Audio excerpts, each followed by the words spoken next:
What you want, when you want it, where you want it. This is The Mesh. At this point in the barbecue season, all the fun is fully involved, and as we approach the 4th of July, plenty of people are traveling across the Carolinas and the South. That means they're eating too, and if you're traveling and you're eating and you want to have a good culinary tour guide, we've got one, and we've got one who knows the favorite flavors of the Carolinas and the inner workings of all those food services. Again, today we have that expert. It's Andre James. He's a food writer from Southport. That's in way down east North Carolina.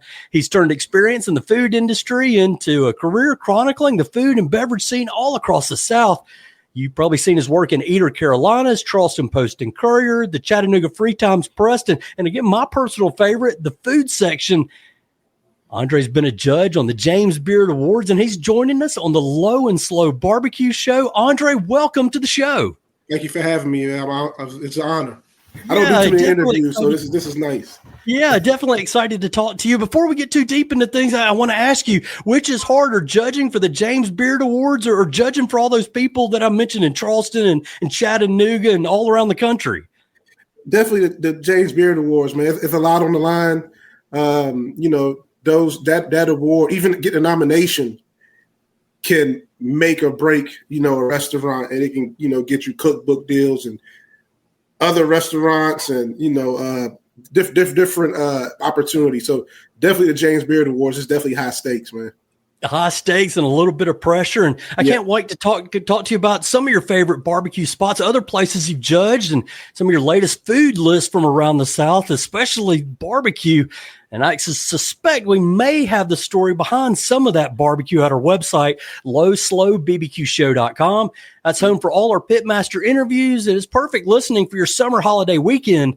You can also find the blog at lowslowbbqshow.com. And don't forget to sign up for the newsletter.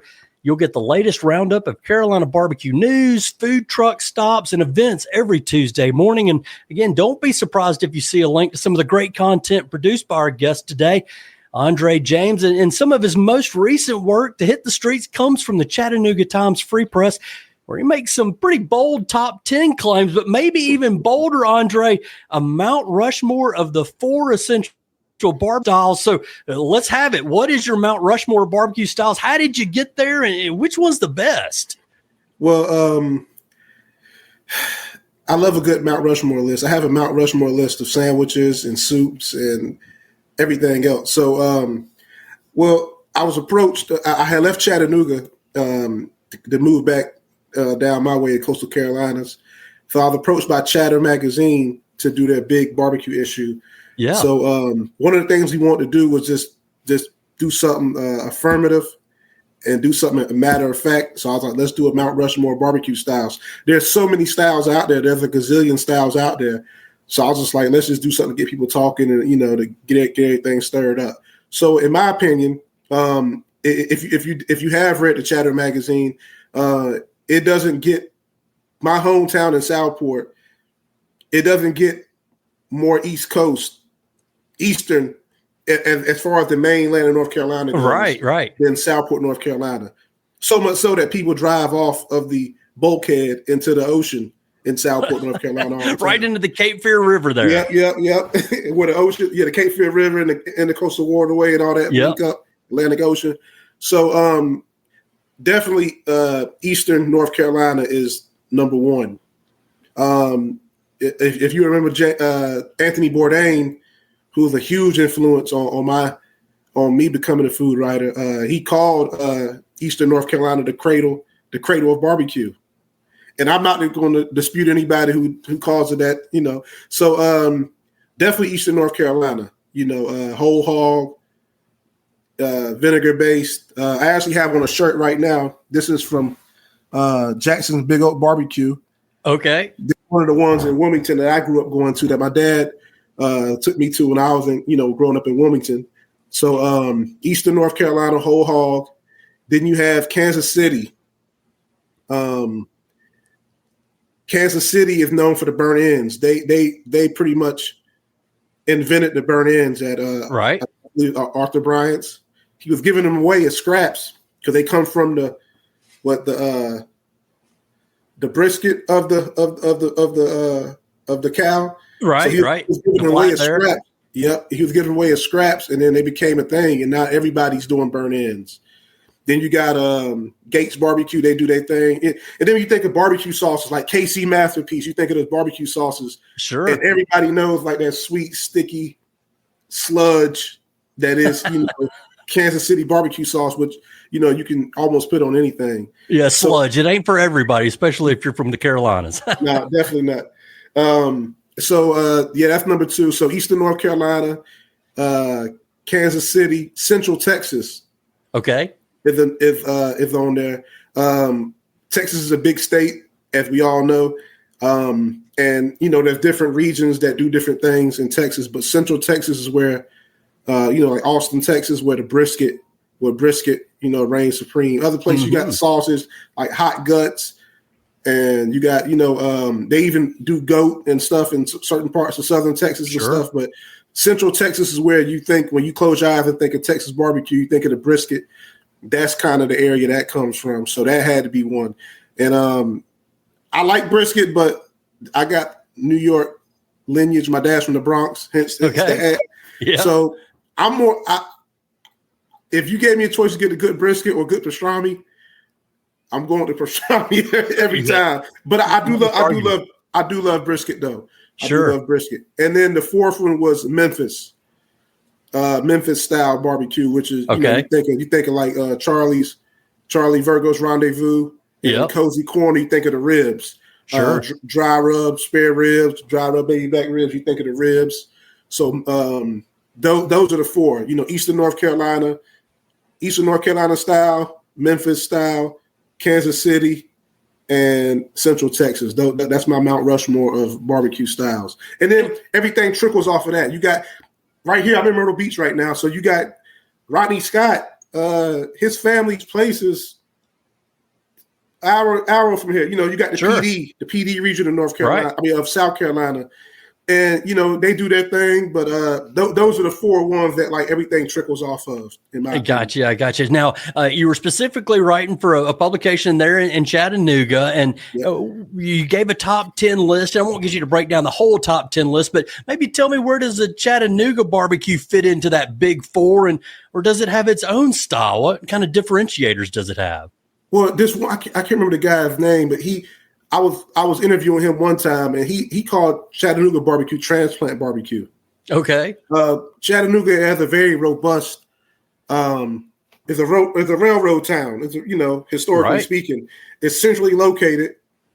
So I thought, how many states touch Tennessee? Like 9 states touch Tennessee or something crazy like that. Right. So it's centrally located. So when that happens, you get all these different people coming from different places, bringing their own thing. So Chattanooga, I can't really say it's a specific style. And I feel like they're in the shadows of Memphis a little bit, being, even though it's way on the other side of the state, it's on the east side of the state. Sure. Memphis is way out west. It's still kind of in the shadows of Memphis. When you think Tennessee barbecue, you don't even think of Nashville. You think of Memphis. Right. So Chattanooga's kind of doing their own thing. But what I see spread out mostly, if I just got to say what's at every Chattanooga restaurant, probably like pork shoulder. It's a good barbecue sauce. It's kind of baseline. It's kind of streamlined, but it's good. Barbecue at its essence is supposed to be it's supposed to be this, almost primitive. You're cooking meat over open fire, right, or indirect fire. So it's just at its best, it's simple. People try to blow out of proportion now sometimes, and just different techniques and stuff like that. But Chattanooga has it's solid barbecue in Chattanooga. It's solid barbecue. So I think when you go down your top 10 list, and again, you've shared that there, and I'll get a link from you, and we'll link it in the podcast notes there so folks can check it out. Which one of those Chattanooga places would a Carolina barbecue fan love the most? And whether it's an Eastern or a Western or a South Carolina guy? I feel like for the that's tough. There's a lot of barbecue in Chattanooga. Right. I feel like Chat Smokehouse has that vibe. Have some. If on MLK, which is used to be East 9th Street back in the day before they changed it to MLK. It's right there, MLK. James Massengill, he's been doing barbecue for a long time. Even before he opened up Chat Smokehouse, he was doing that family reunions and get-togethers, and he's doing the barbecue for people's funerals and all types of stuff. So, and they got the smokers right out back. They got the smokers. My first week in Chattanooga, he took me on a tour of his, this little shed in the back. Okay. And in Tennessee, you can cook out back and kind of do that kind of. North Carolina, a little more regulated. Tennessee, you can cook on the sidewalk. You have a grill on the sidewalk, which was crazy for me to see coming from North Carolina, where everything's a little more regulated. But I think Chat Smokehouse encompasses like, okay, they got good ribs. I haven't found any whole hog in Chattanooga. But as far as just good, solid barbecue, I feel like definitely Chat Smokehouse right there on MLK. But as far as my favorite place for barbecue, which was the number one on my list, was Little Coyote. Okay, what sets them apart from all those other guys? It's just Chattanooga's culturally speaking, Chattanooga's very progressive. Okay. And I feel like Little Coyote is leaning into the future. It's more of a Texas style. They Chef Eric Neal, I think he's won the James Beard Award, has been nominated. He imported some tortilla presses from Mexico City, and so they do fresh handmade tortillas. They do carnitas. They do smoked ribs. They do a lot of stuff, and it's just next level. It's just next level. I feel like Chattanooga embraces that a lot. Yeah, cool. So we'll get that list and link it into the notes and share it out there with our audience so people can get the complete details. But I want to get the complete details about Andre James now. And you mentioned you're in Myrtle Beach and you're all over the place, it seems like. What are you working on now? Well, I just did my little, not claim to fame, but my little shtick I've been doing with like A through Z, A through Z dishes in a certain city. I have one right here. This is the one I did for Chattanooga, for Chatter. Right. So every letter is a different dish at a different restaurant. Okay. So I just did one for Myrtle Beach that you could see on medium.com. I was going to go through a traditional news outlet or whatever, but I just got tired of waiting on publishers and waiting on editors and stuff. So I said, you know what? The people wanted it.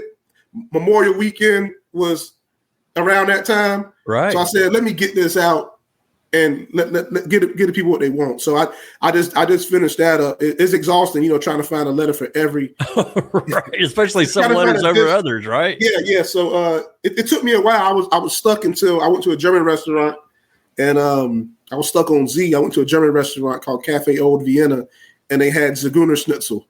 So I was like, oh, I'm done. We can check the Z off the box. Yeah, well, how did you get into food journalism? I got in through the kitchen, man. I was cooking. I was a line cook in Charleston. I was working at this back in 2017. I was working as a line cook at a food hall called Workshop in Charleston, and I was just with some amazing chefs, David Schuttenberg and Tai Fee, and Cynthia Wong, who made, I don't know if you've seen that not fried chicken ice cream. Have you seen that? I don't think so. It's ice cream, but it looks like chicken. It comes in a bucket. But I was around all those people that was doing all that kind of crazy stuff in Charleston. And so I pitched the idea to interview some of them for a column for the Alt Weekly in Charleston called the Charleston City Paper. So I had a crazy column, and I had a weekly column in Charleston. And I interviewed all my chef friends. I was cooking with these guys on a daily and ladies on a daily basis.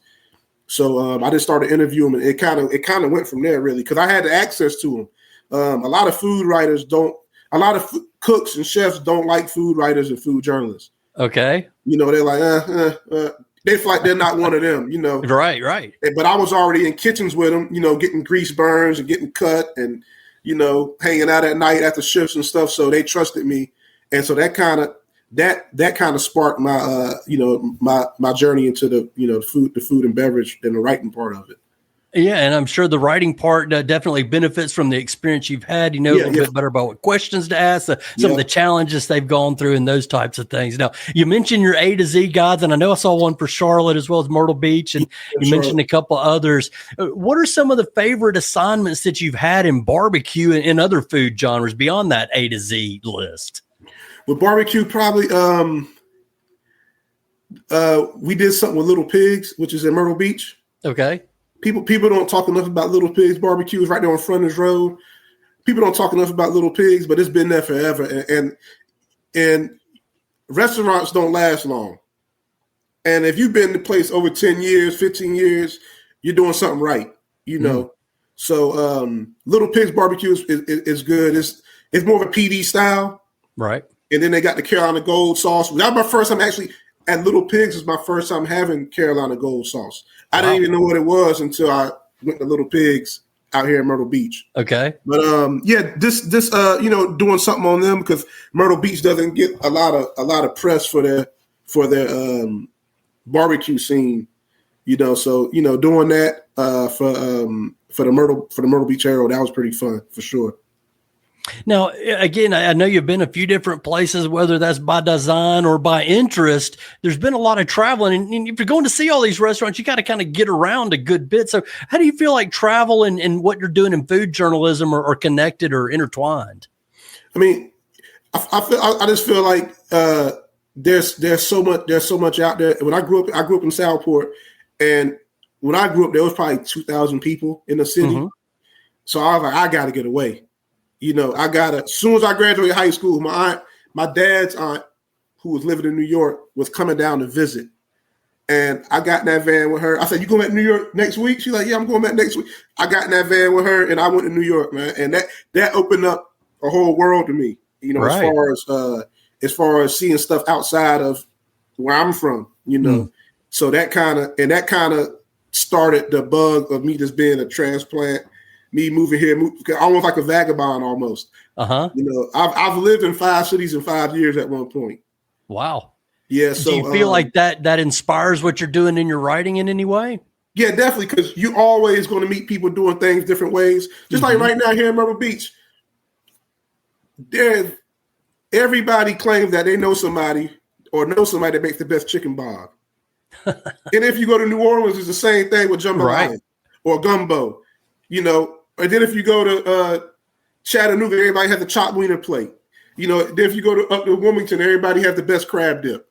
You go to Maryland, Baltimore, everybody got the best crab cake. So it's just like I just love this, being on those highways and byways and this checking out different food cultures and different food ways.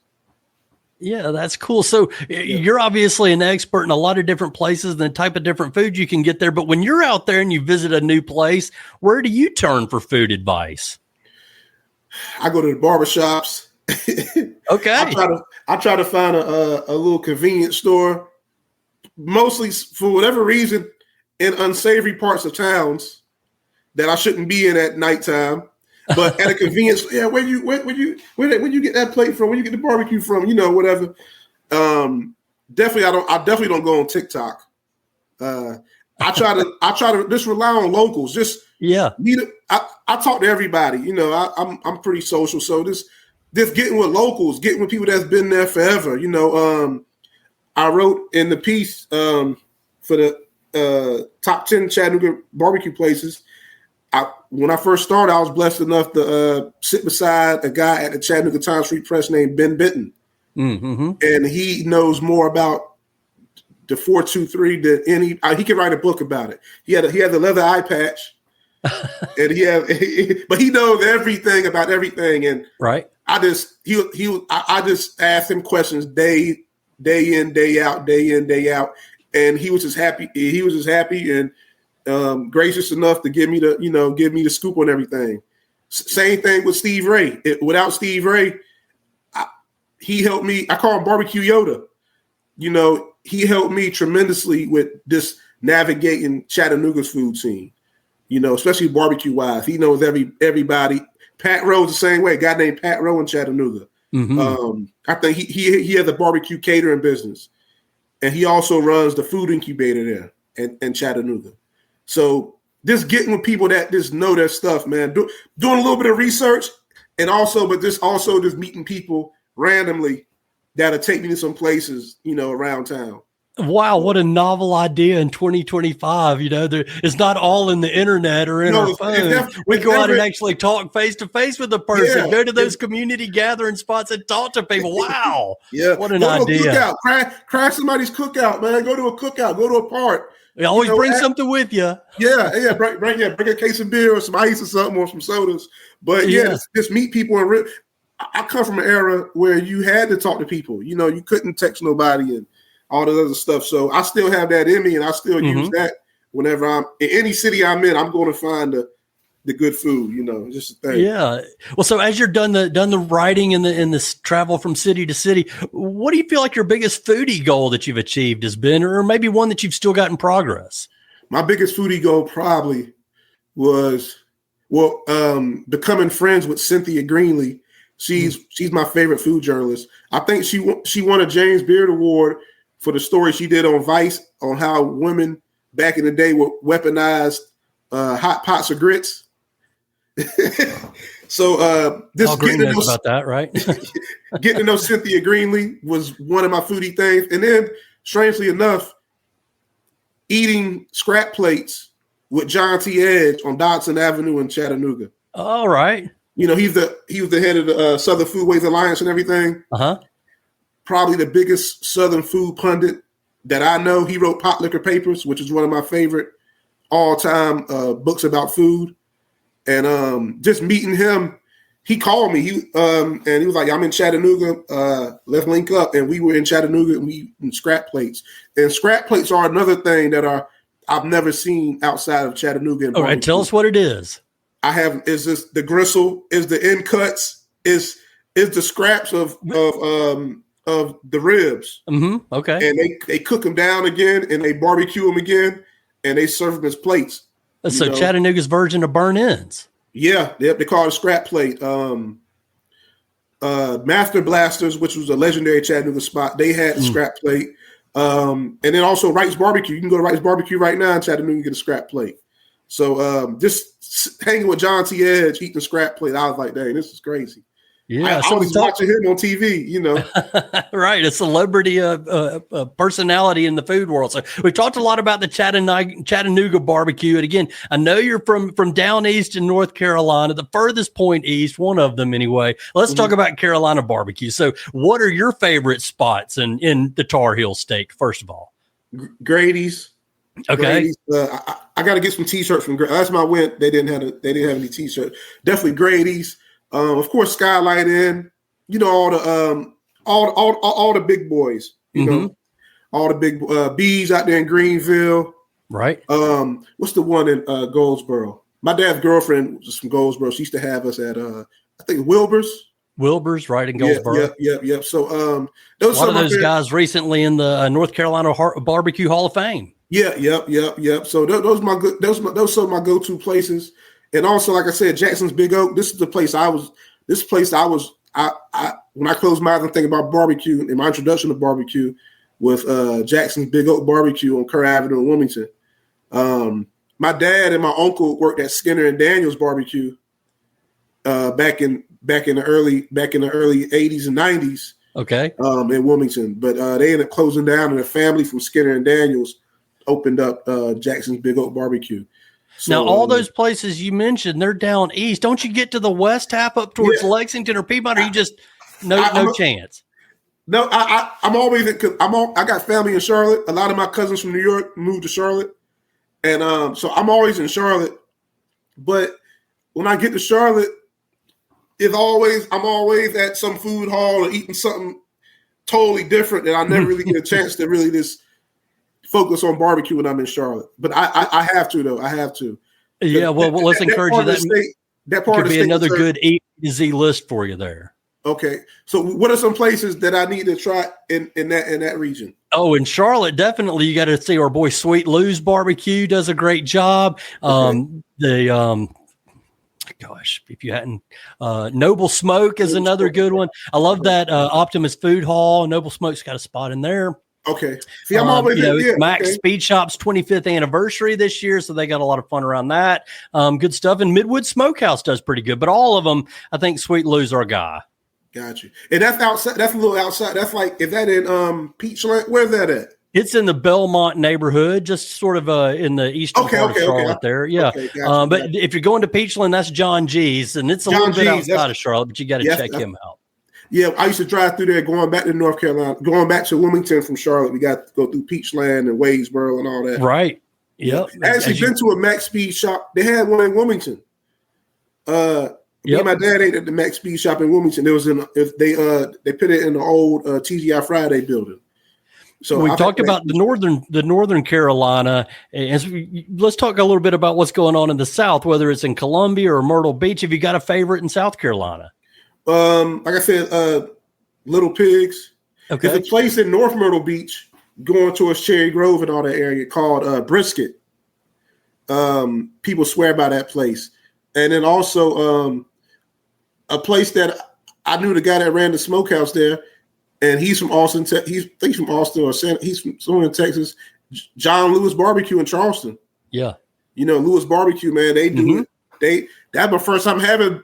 That was my first time having brisket, and that was 2017. Never had nothing like it in my life. And then the hot guts, and then they do the pinto. Because I feel like barbecue is good. The sides make the barbecue as well. Sure. They have their place with it. So definitely Lewis Barbecue. Definitely him out there Hemingway, Scott's Barbecue. Right. They're still doing their thing. So definitely those places right there for sure. Yeah, well, let's add a couple to your list there. Check out City Limits in West Columbia and Palmyra down in Charleston in the West Ashley neighborhood. Check out Palmyra if you don't know him yet. I seen some of his stuff, man. Those beef cheeks and everything. Right. I like what people are doing with alternative cuts. And the beef cheeks are one, and they're really catching on in Texas too. You mentioned that earlier about it being a big brisket town. Well, lately it seems like beef cheeks are having a resurgence there. Yeah, I love it because the whole animal has to get, whether it's a hog, whether it's a cow, the whole animal has to get used. So I love those kind of throwaway cuts of meat. That let me know you can cook when you can make all that stuff taste good. Absolutely. As we wind our conversation down here with Andre James, tell me what keeps your food journalism fire burning?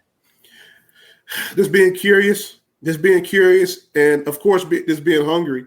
But just being curious, and just I think in food media right now, there's so much parody. Because everybody's doing food reviews in their car and all that stuff now. And they got the Ring cameras set up and they doing their thing. Just to do something kind of what I'm doing kind of seems antiquated at this point. But people are still receptive to it. People still love it.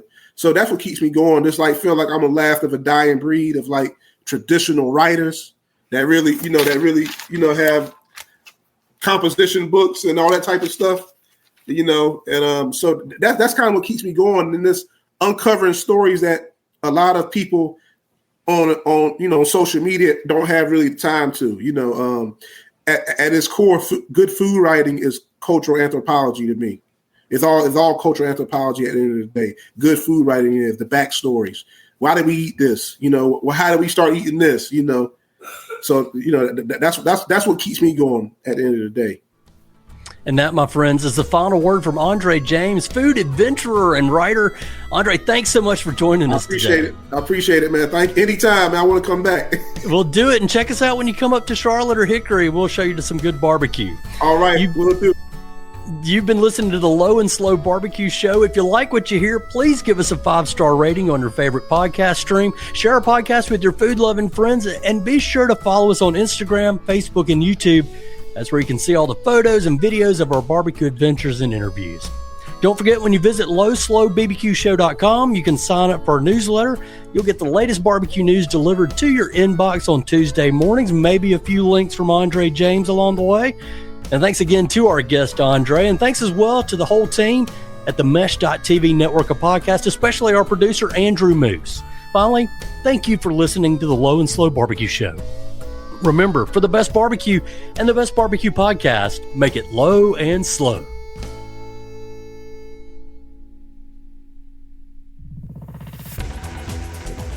You've been listening to The Mesh, an online media network of shows and programs ranging from business to arts, sports to entertainment, music to community. All programs are available on the website as well as through iTunes and YouTube. Check us out online at themesh.tv. Discover other network shows and give us feedback on what you just heard.